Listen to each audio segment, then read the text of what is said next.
अनुपमा अपने इकलौते बेटे उदय के साथ चंडीगढ़ शहर में रहती थी। उदय एक बड़ी कंपनी में नौकरी करता था, जहां उसे सौम्या नाम की लड़की से प्यार हो जाता है और वो दोनों शादी कर लेते हैं। सौम्या अनुपमा की इकलौती बहू है और वो बहुत पढ़ी लिखी लड़की है, जबकि अनुपमा के लिए सब कुछ काला अक्षर भैंस बराबर है। लेकिन फिर भी अनुपमा एक बहुत अच्छी सास है, जो अपनी बहू का हर कदम पर साथ देती थी। उदय और सौम्या की शादी को भी कुछ महीने ही हुए थे, जिस कारण घर के सारे हिसाब किताब उदय ही करता था। एक बार उदय को किसी मीटिंग के सिलसिले में शहर से बाहर जाना पड़ता है, तो वो घर के हिसाब किताब की जिम्मेदारी सौम्या को दे जाता है। उसके जाने के बाद सारा हिसाब किताब सौम्या ही देखती है। शादी के 3 महीने बीत जाने के बाद भी सौम्या को इस बात की भनक तक नहीं थी कि उसकी सास अनुपमा को जरा भी पढ़ना लिखना नहीं आता है, और न ही कभी उदय ने सौम्या से इस बारे में जिक्र छेड़ा। एक बार जब सौम्या को घर का राशन पानी लेने बाजार जाना होता है, तो वो अपनी सास से कहती है, माँ जी, मैं राशन लेने जा रही हूँ। अगर पीछे से दूध वाले भैया अपना हिसाब लेने आए तो आप उन्हें तिजोरी से 2000 रुपए दे देना। हाँ हाँ बहू, तुम निश्चिंत होकर जाओ, मैं दूध वाले का हिसाब कर दूंगी। अनुपमा इस उम्मीद में अपनी बहू की बात मान जाती है कि उसने अलमारी में गिनकर ही पैसे रखे होंगे, जिन्हें वो निकाल कर दूध वाले को दे देगी। थोड़ी देर बाद सौम्या बाजार चली जाती है।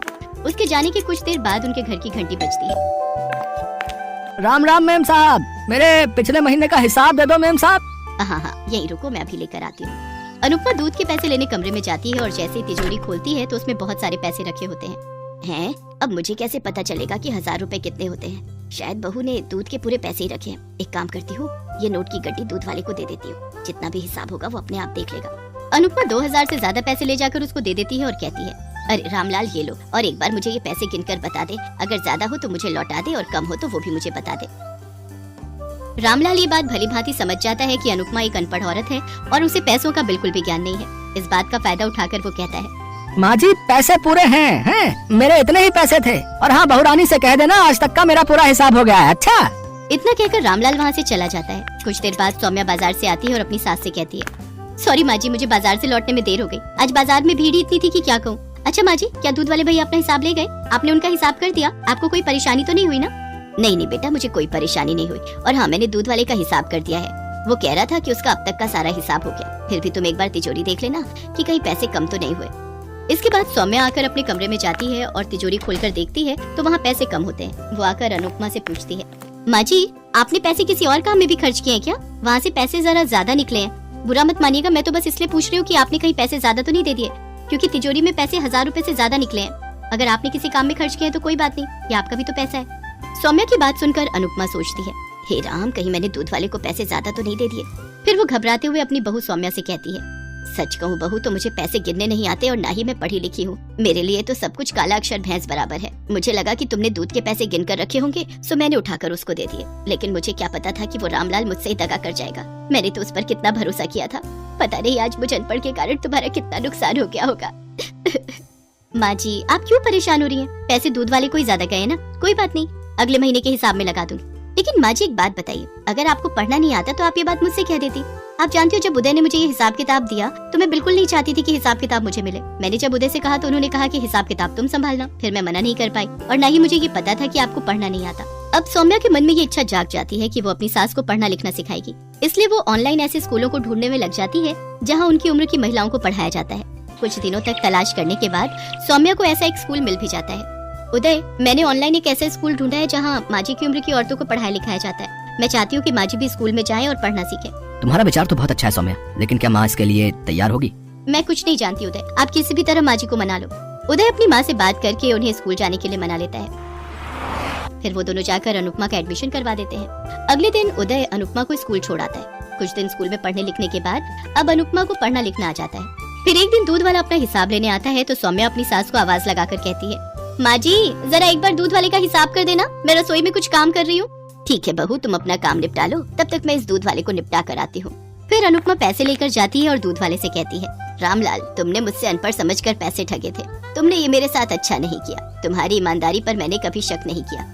वो तो भला हो मेरी बहू का जिसने मुझे सच सच बता दिया। मैं तो खामखा तुम्हें ईमानदार समझ रही थी। आज के बाद अगर कभी किसी हिसाब में गड़बड़ हुई तो मुझसे बुरा कोई नहीं होगा। रामलाल को अपनी गलती का एहसास हो जाता है और वो अनुपमा से हाथ जोड़कर माफी मांगते हुए कहता है, मुझे माफ कर दीजिए मैम साहब, इतने नोट देखकर मैं लालच में आ गया था, इसलिए झूठ बोल दिया। आगे से ऐसी गलती नहीं होगी। अनुपमा आंखों में आंसू लिए रसोई में आती है और अपनी बहू से कहती है, सौम्या बहू, आज सिर्फ तुम्हारे कारण मुझ में इतनी हिम्मत आई जो मैं ये हिसाब कर पाई। आज मुझे पढ़ाई की अहमियत समझ आ गई बहू। पढ़ाई करके जो आत्मविश्वास और समाज में इज्जत मिलती है उसका भी अपना ही मजा है। तू मेरी बहू नहीं बेटी है बेटी। भगवान तुझ जैसी बहू हर किसी को दे। माँ जी, ये सब आपकी मेहनत का ही नतीजा है, जो आपने समाज की परवाह किए बिना अपनी पढ़ाई जारी रखी। मुझे गर्व है कि आप मेरी सास हैं। दोनों सास बहू आंखों में खुशी के आंसू लिए एक दूसरे को गले लगा लेती हैं। अरे सुमित्रा, क्या कर रही हो? आज तो रविवार है। तुम सुबह सुबह क्यों उठ गई भाई? अरे आज तो उमा और धीरज की छुट्टी है और बंटी भी आज स्कूल नहीं जा रहा। अरे वो रात को धीरज उमा से कह रहा था कि उसने बहुत दिनों से मूंग की दाल के चीले नहीं खाए। तो उमा के पास एक ही संडे होता है जब वो अपने दूसरे काम निपटाती है। तो उसने मुझे कह दिया था कि मैं उठकर बना दूं। तो मैंने रात को दाल भिगो दी थी, तो सोचा उनके उठने से पहले पीस लूंगी। फिर नाश्ते में चीला वो हरी चटनी के साथ खाता है। बंटी ने हलवा खाने की फरमाइश की थी, तो उसके लिए नाश्ते में हलवा बना रही थी। वो तो सही है सुमित्रा, पर तुम अपनी सेहत का भी तो ध्यान रखा करो। हैं? सुबह सुबह उठकर काम में लग जाती हो। कोई बात नहीं जी, बच्चों की खुशियों में ही मैं अपनी खुशियाँ ढूंढ लेती हूँ। और फिर तुम तो जानते ही हो, मुझे घर का काम करने की आदत है। अच्छा तुम बैठो, मैं तुम्हारे लिए अदरक वाली चाय बना कर लाती हूँ। एक संपूर्ण गृहिणी, एक अच्छी पत्नी, अच्छी माँ और दादी और एक बहुत अच्छी सास, सभी रूप सुमित्रा में दिखाई देते थे। सबकी इच्छाओं का ख्याल रखना, सारा दिन अपने से ज्यादा दूसरों के बारे में सोचना, यही सुमित्रा की आदत थी। उमा की शादी को 9 साल बीत चुके थे। बंटी अब 8 साल का था। शुरू से ही बंटी अपनी मम्मी से ज्यादा अपनी दादी के साथ रहा, क्योंकि उमा शुरू से ही एक वर्किंग वुमेन थी, इसलिए सुमित्रा ने ही घर को संभाला हुआ था। सुमित्रा की वजह से उमा अपनी सारी जिम्मेदारियों से बची हुई थी। उमा, मैं कल से वेट मशीन ढूंढ रहा हूँ, मुझे कहीं दिखाई नहीं दे रही। धीरज, मैं इस वक्त अपनी एक्सरसाइज कर रही हूँ। तुम जानते हो मुझे संडे मिलता है जब मैं अपने लिए थोड़ा बहुत सोच पाती हूँ। बाकी दिन मेरे ऊपर ऑफिस का स्ट्रेस होता है, इसलिए अपने आप अपनी चीजें प्लीज तुम खुद ढूंढ लिया करो। धीरज बेटा, तुम्हारी वेट मशीन वहाँ पलंग के नीचे रखी हुई है। शांति जब झाड़ू लगाने आई थी तभी मैंने कहा था कि आगे रख दे ताकि तुम्हें दिखाई दे जाए। ओह हाँ उमा, तुमने ही तो बेड के नीचे रखी थी, तुम्हें कुछ भी याद नहीं रहता। अच्छा छोड़ो, मेरे लिए एक बनाना शेक बना दो प्लीज। धीरज प्लीज तुम खुद बना लो ना, मेरी एक्सरसाइज बीच में छूट जाएगी। और हाँ, हो सके तो मेरे लिए प्लीज 1 कप ग्रीन टी भी बना लेना। जब तुम मेरी बात नहीं सुनती तो मैं क्यों सुनूं? अपने आप बना लो। अरे अरे, तुम दोनों आपस में क्यों झगड़ रहे हो? धीरज बेटा, मैंने तुम्हारा बनाना शेक पहले ही बना दिया था। और बहू, तुम्हारी ग्रीन टी के लिए मैंने पानी उबालने रख दिया है, मैं लेकर आती हूँ। थैंक यू माँ जी। अच्छा माँ जी, मुझे एक हेल्प चाहिए थी। आज मेरी सहेलियाँ काफी समय बाद मुझसे मिलने आ रही हैं, तो आप उनके लिए कुछ चाय पकौड़े का इंतजाम कर सकती हैं? अरे चिंता मत करो, मैं बना दूंगी, इसमें परेशानी की क्या बात है। धीरज बेटा, तुम नहा कर आओगे तो तुम्हारे लिए गरम गरम चीले बना दूंगी।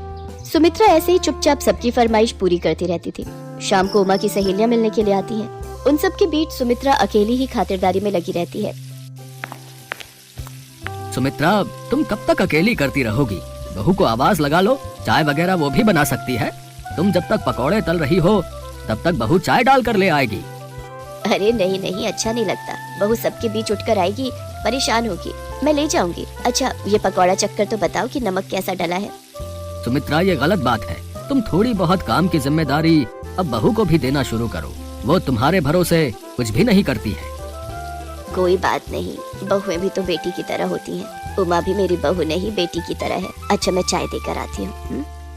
सुमित्रा सबके लिए चाय लेकर जाती है, पर वो उमा और उसकी सहेलियों के बीच हो रही बात को सुन लेती है और उसके कदम दरवाजे पर ही रुक जाते हैं और आंखों से आंसू छलक आते हैं। हाँ यार, ये तो तू बिल्कुल सही कह रही है। मेरे घर कल बुआ जी और फूफा जी आ गए। मेरी रोटी बनाने वाली ने तो छुट्टी ही कर ली। सारा खाना मुझे बाहर से मंगवाना पड़ा। तभी तो मैं अपने आप को बहुत खुशकिस्मत समझती हूँ। मेरी सास तो सारे का सारा घर का काम कर लेती है, बस करना ही क्या है, मीठी मीठी बातें करके माजी माजी कह दो, मिनटों में सारा काम कर देती है। मेरी सास को ना मीठी मीठी बातों से बेवकूफ बनाना बहुत ही आसान है। अपनी बहू के मुंह से इस तरह की बातें सुनकर सुमित्रा के हाथ पांव लड़खड़ा जाते हैं और वो बड़ी मुश्किल से अपने आंसुओं को छुपाकर ड्राइंग रूम में जाती है। अरे माँ जी, चाय ले आए। पता है तुम सबको, माँ जी के हाथ की अदरक वाली चाय बहुत ही स्वादिष्ट बनती है, और खासकर पनीर के पकौड़े। बहू, और पकौड़े चाहिए तो आवाज लगा देना। सुमित्रा रसोई में चली जाती है। अगले दिन सुमित्रा के हाथ में एक अटैची थी, जिसे देखकर उमा और धीरज हैरान रह जाते हैं। माँ, आप कहीं जा रही हो?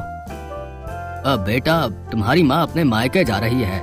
बोल रही है भैया भाभी से मिलने का बहुत मन है। तो मुझे लगा कुछ दिन तुम्हारी माँ को आराम भी मिल जाएगा और अपने भैया भाभी के पास रह भी लेगी। क्यों, ठीक है ना? हाँ, दीपिका की शादी के बाद वहाँ रहना ही नहीं हुआ और जल्दी जल्दी में शादी खत्म करके हम सब लौट आए थे, इसलिए रहने को नहीं गई। 1 महीने के लिए जा रही हूँ, 1 महीने बाद लौट आऊंगी। 1 महीना?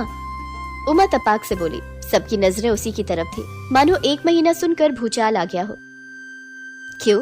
अब 1 महीना कम है तो कोई बात नहीं, 2 महीने रुकाऊंगी। भैया भाभी तो कहते हैं कि वहाँ जाऊँ तो 3-4 महीने लगा कर आऊँ, और वैसे भी धीरज की शादी के बाद यहाँ पर मेरा कोई इतना काम नहीं। चलो अब मैं चलती हूँ, बस का टाइम हो रहा है। बहू, सबका ख्याल रखना। ये रोजाना के कामों की लिस्ट मैंने बना दी है, इससे तुम्हें आसानी हो जाएगी। अब चलो सुमित्रा, मैं तुम्हें बस में बिठा आता हूँ। अपनी सास के अचानक मायके चले जाने से उमा परेशान हो जाती है। उसके ऑफिस का टाइम हो रहा था और उसके हाथ में काम की लिस्ट थी। रसोई में खाने के लिए कुछ भी नहीं बना था। हाँ, माँ जी अचानक मायके चली गई। मैं सब काम कैसे करूंगी? राशन लाना है, प्रेस वाली से कपड़े लेने हैं, रोजाना का दूध सुबह 6 बजे उठकर लाना है, और ये इतने सारे काम सब कैसे होगा? मम्मी मेरा लंच, मुझे आज लंच में येलो कलर का पुलाव लेकर जाना था। मम्मी दादी कहाँ है? दादी दादी, वो तो मेरे रेडी होने से पहले ही मेरे स्कूल का लंच तैयार कर देती हैं। माँ के बिना मैं क्या करूंगी?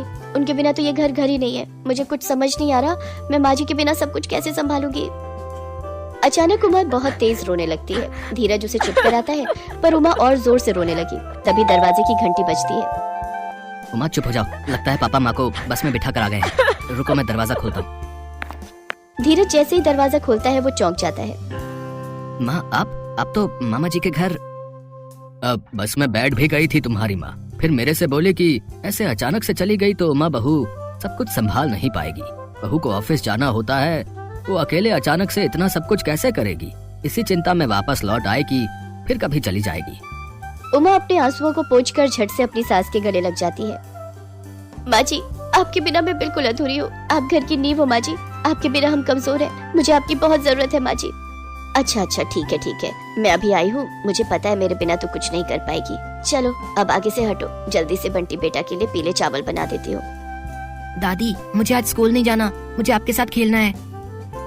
ठीक है, थिएटर में एक नई मूवी लगी है, आज हम सब मिलकर वो देखने चलेंगे। क्यों पापा? इस घर की हेड तुम्हारी माँ है, जैसा वो कहेगी वैसे ही मैं करूँगा भाई। हाँ